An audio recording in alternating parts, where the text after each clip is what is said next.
Good afternoon, everyone. So, in this video, I'm going to explain the history of volleyball. Volleyball was created in 1985 by William G. Morgan, an instructor at the YMCA in Hollyhock, Massachusetts. He decided to blend elements of basketball, baseball, tennis, and handball to create what he called mentonet. As observers watched the game, they noticed that players were volleying the ball back and forth. Its name was changed to volleyball. The first game was played at Springfield College in 1896. In 1928, it became apparent that official rules were needed at the USVBA, or United States Volleyball Association, was formed. Today, both men and women play professional volleyball, and more than 46 million Americans enjoy playing the game as part of leisure time activity. So the basic volleyball rules. First is the serve, the game, the scoring, the basic violation, and lastly the rotation. Server must serve from behind the restraining line or end line. Ball may be served underhand or overhand. Ball must clearly visible to opponents before serve. Served ball may graze the net and drop to the other side for a point. First game serve is determined by a volley. Each subsequent game shall be served by the previous game loser. Server must be returned by a bump only. No setting or attacking a serve.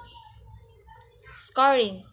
Rally scoring will be used. There will be a point scored on every score of the ball. Offense will score on a defensive miss or out of bound hit.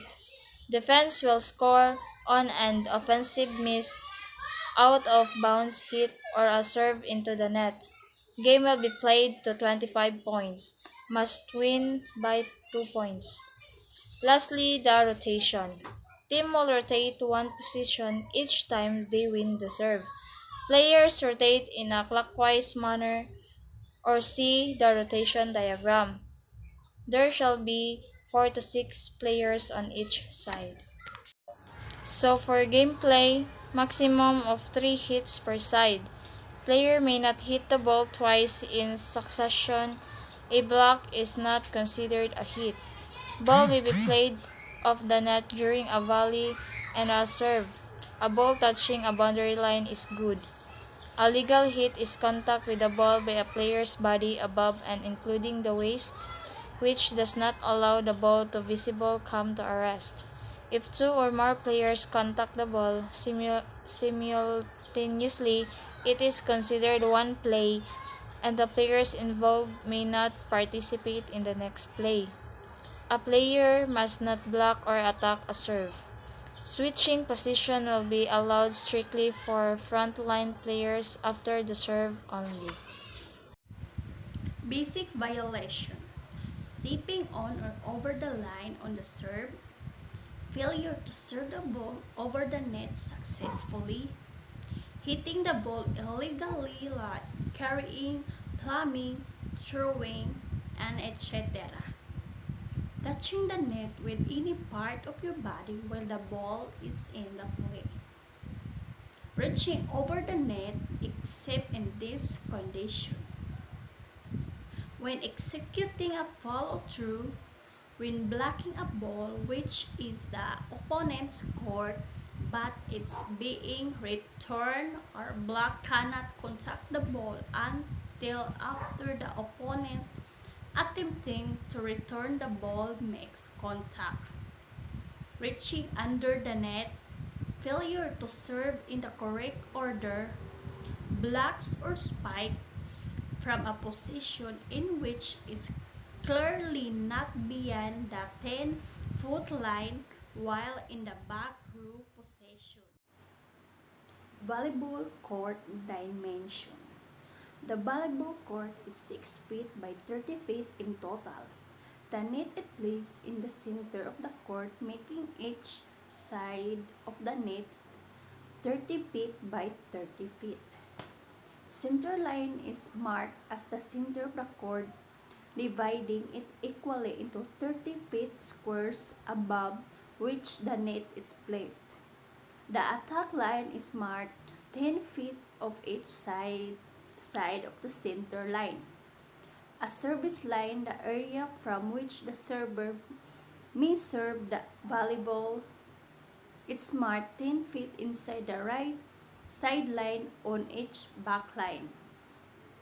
The net is placed directly above the center line, 7 feet by 4 inches above the ground for women and 8 feet above the ground for men.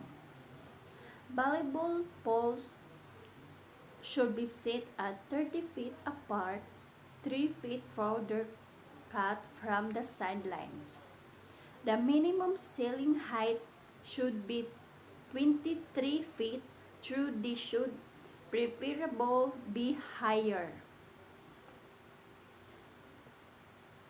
The dimension of the playing court are often identified on the net surface by two antennae extended 32 feet or 80 centimeters above the net.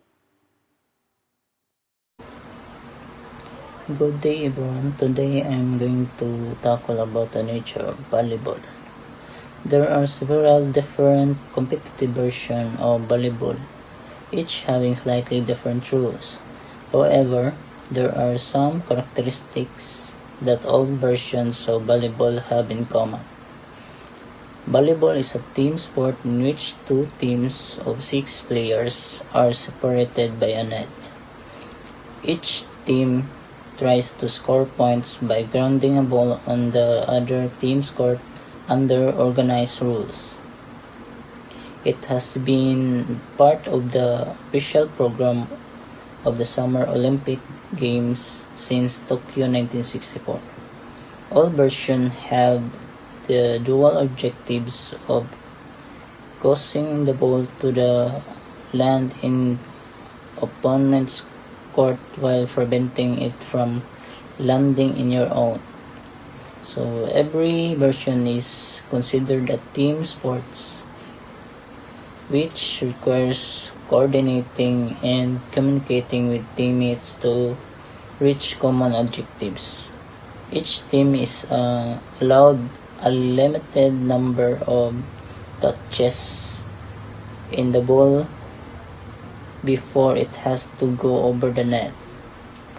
So here are some 5 most popular volleyball variation: the indoor volleyball, beach volleyball, kick volleyball, and the foot volley, and the last one is the snow volleyball. The basic play of volleyball. Though there are several different types of volleyball to be played, the 2-on-2 or 6-on-6. The game follows the same basic flow. The court consists of large rectangle, usually 60 by 30 feet, with a net in the middle resulting in two sides that are 30 by 30 feet. The net generally sits between 7 and 8 feet above the ground. Team members stands on their sides of the court in either offensive position, which means they try to hit the ball to the other sides, or defensive position, attempting to keep the ball from hitting the ground on their own sides. Background of volleyball from 1895 to today. The first name of volleyball was originally Mintonet, created by William Morgan at the YMCA in Holyoke, Massachusetts. Blend of elements of basketball, baseball, tennis, and handball. On July 7, 1896, volleyball was first played at Springfield College. On 1907, volleyball was presented at the Playground of America Convention as one of the most popular sports. On 1916, at the Philippines, an offensive style of passing the ball in high trajectory to be struck by another player, or the set and strike, were introduced. Also this year, the NCAA was invited by the YMCA to aid in editing the rules and in promoting the sport.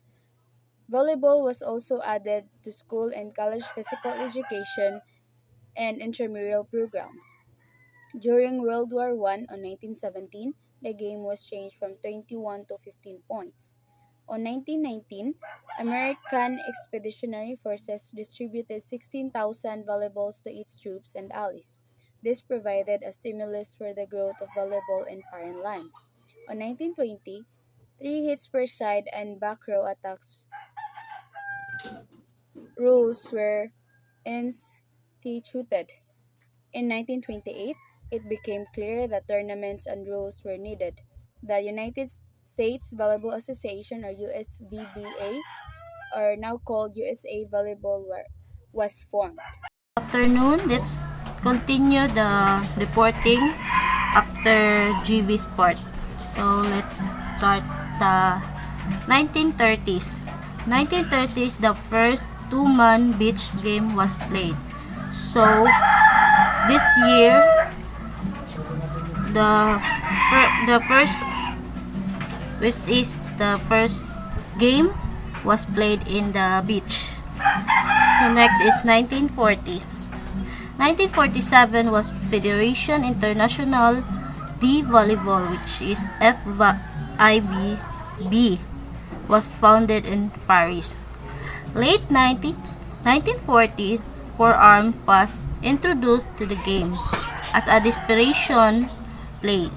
Most balls were played with overhand pass.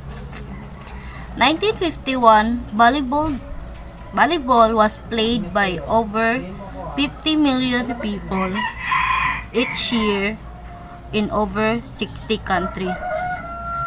1957, the International Olympic Committee, or IOC, designated volleyball as an Olympic team sport to be included in 1964 Olympic game.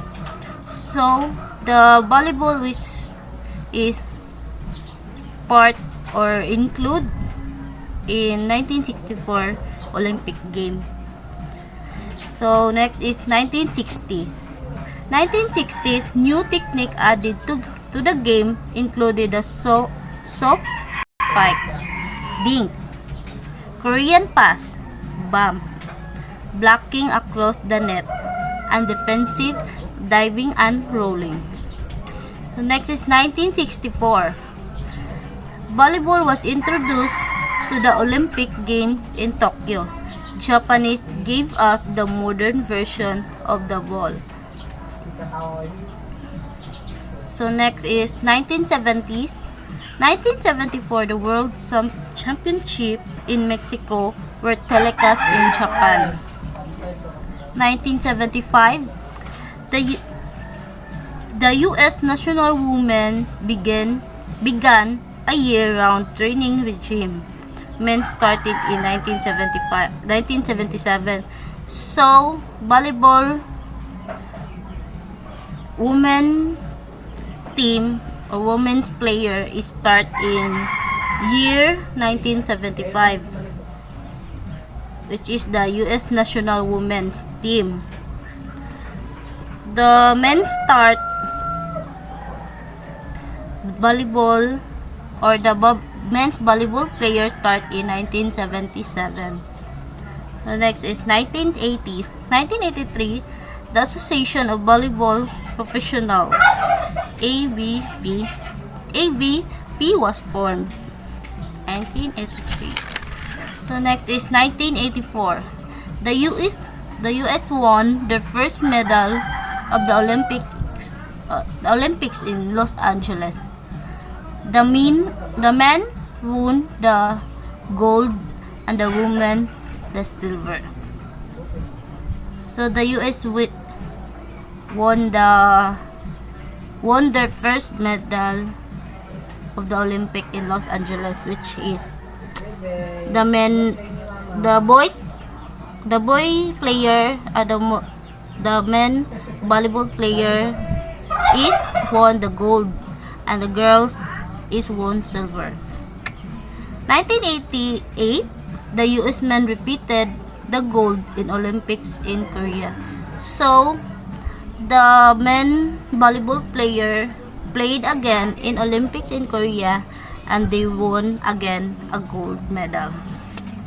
1990s, 1995, Day of Volleyball was 100 years old. So 1995, the volleyball game is already 100 years old. 1996, two-person beach volleyball was added to the Olympics. So the volleyball two-person beach volleyball was added to the Olympics. So volleyball add or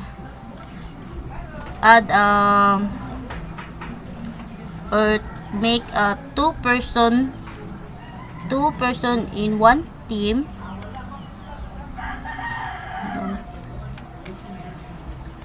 to play. Next, today, China, Brazil, and Russia lead the world. London will host 2012 Olympics. Second most popular sport in the world. So, the volleyball is the second most popular sport in our world now. Yes, now. In 1916, were issued jointly. I'll be added this one because I forgot to insert to the first year. Yes, the first year, this is the first year, which is 1916. In 1916, rules were issued jointly by the YMCA and the National Collegiate Athletic Association, which is NCAA. The first nationwide tournament in the United States has conducted by National YMCA Physical Education. The United States Volleyball Association, which is USVBA, was formed in 1928.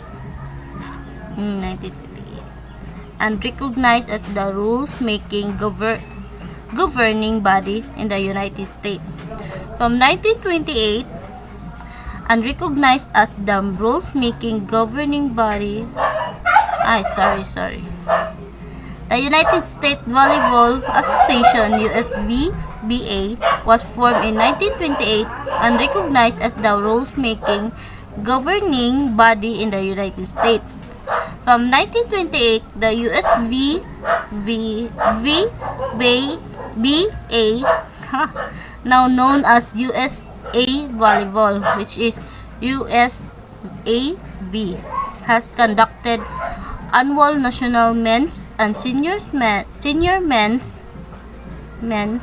age 35 and older volleyball championship, except during 1944 and 1945. So the US Volleyball conducted annual national men and seniors men volleyball. So they add this as a part of volleyball player. So it means age doesn't matter when you play volleyball. That's it. Thank you.